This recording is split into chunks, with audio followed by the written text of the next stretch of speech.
Good morning, everyone. This is State Climatologist Gary McManus with your Mesonet weather report. Well, since winter is upon us, we've had some sleet, snow, freezing rain, freezing drizzle. I thought it'd be a good chance to take a look back at climatological fall, which runs from September 1st through November 30th. However, let's start with the latest drought monitor map and see where we are. Well, same basic picture. We did have a little bit of that rain over the last week or so. Actually, it's going back about 2 weeks now.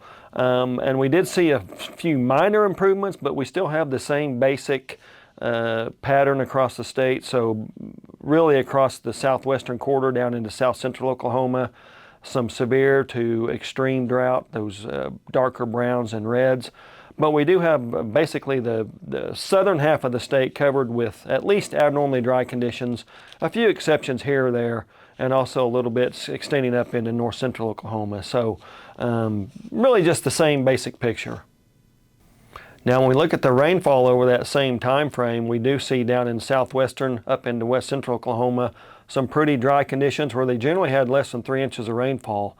But those areas of drier than normal conditions also extend over into central Oklahoma to the south and southeast of the Oklahoma City metro area. We can see that on the departure from normal rainfall map. And what this amounted to was the 39th driest fall at about 2.5 inches below normal. But you can see a large area of the state from about 2 inches below normal to all the way up to 7 inches below normal. So those are the hardest hit areas and also where you saw those extreme and severe drought areas. Now for temperatures, it was the 6th warmest fall, about 3.5 degrees above normal. Here you can see the average temperature. Now this would be highs and lows all averaged together for the fall itself, about in the low 60s to mid 60s across the state. But when you see the departure from normal average air temperature over the fall, it's generally 3 degrees, but we do know that it was about 3.5 degrees above normal over that time frame. Where we see for temperature, equal chances of above, below, or near normal conditions, so no real clear signal there. But for the precipitation, we do see increased odds of below normal precipitation over nearly the entire state except for far southeastern Oklahoma. That would not be good news for the drought concerns we currently have.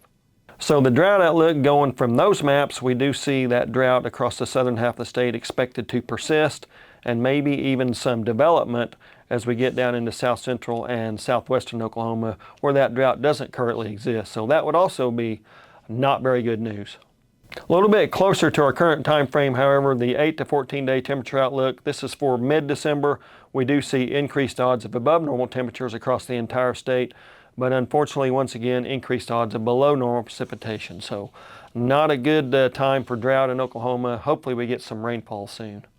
As we've seen recently though, we'll take rainfall, snowfall, hopefully not ice, but we need anything we can get. That's it for this time. We'll see you next time on the Mesonet Weather Report.